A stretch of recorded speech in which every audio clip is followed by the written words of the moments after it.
Jeremy White, do you think cult leaders are all fundamentally woven from the same cloth?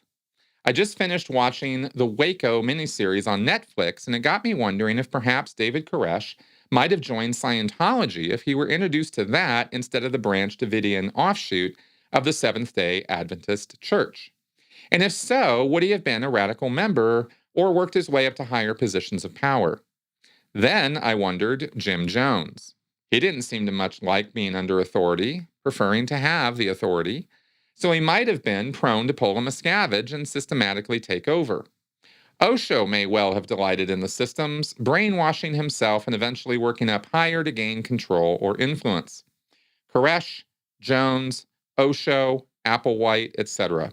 What do you think as a thought experiment about how these people would have responded to Scientology rather than their initial cults or religions? What an interesting question. Thank you for asking me this. I'm going to give you total supposition here. I mean, it's not like we have studies on this that I know of. But you're asking me about cult leaders being in a position of being cult followers. And I wonder about that. I really, really wonder about that. We look at cult leaders through a lens of narcissism, malignant narcissism, solipsism. We use these terms to describe a mindset where an individual is very self-consumed and very, very much incapable of tolerating opposing points of view, disagreements, clashes of will. These are individuals who are quite sure that they are right and that their rightness demands that they actually take over the will of others and what's the word?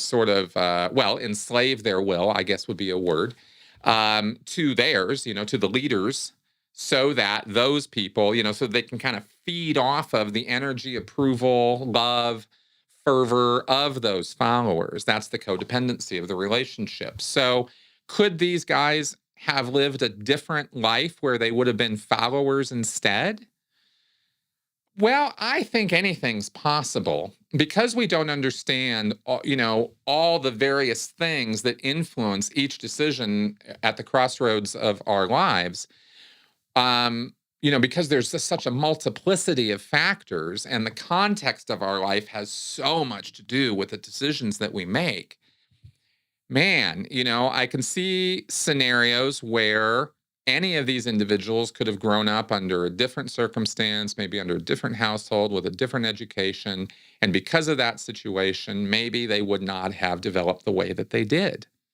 There's a nurture-nature balance here, and we do not know what that balance is yet. We just know that there's a whole lot of factors in that decision-making basket that, cause us to make the decisions that we make. So I look at this in terms of tendencies, genetic tendencies, cultural tendencies, like what, probabilities, where would the person probably go? And I think that with these leader types, could they be followers? Yeah, they could be under the right circumstances. Sure, they could.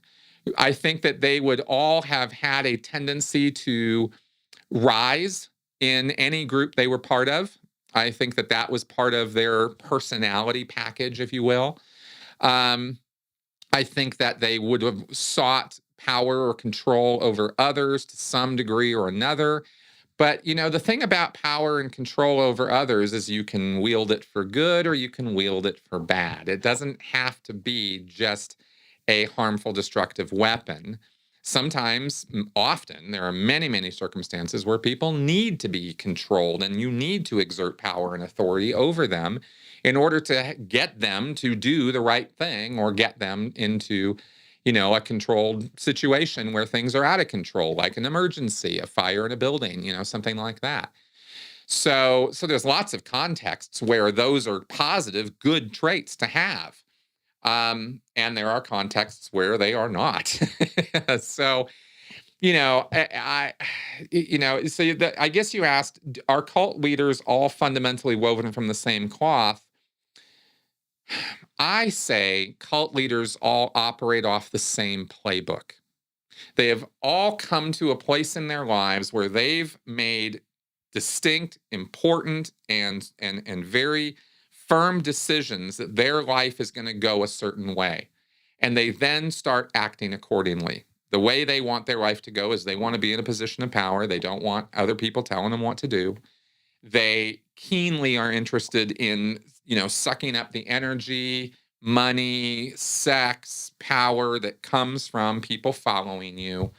That is absolutely a decision point. People do not luck into becoming cult leaders. It's a skill set that is worked over to one degree or another, or there's a natural talent and charisma there.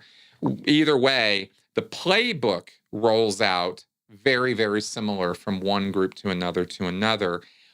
How the cult leader got to the place where he is a cult leader, that is a varied and road with lots of different paths and avenues and side rails and things like that in it, and that's really the best I can do while trying to stay as honest as I can about it. It'd be easy to go, yeah, they're all the same guy, just different bodies or something, but life's too complicated for that, and I don't think simple answers like that really satisfy.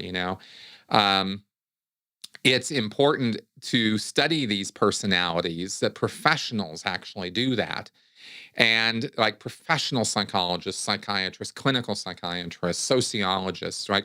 This is why academia is failing us so badly in this, and why we need them to catch up and look at these, groups and individuals, as the dominating personalities that they are, and the context that creates evil, bad situations and bad groups, and look at how do these things, what are the common denominators of this that lead to this road? Because I don't think that's been mapped at all.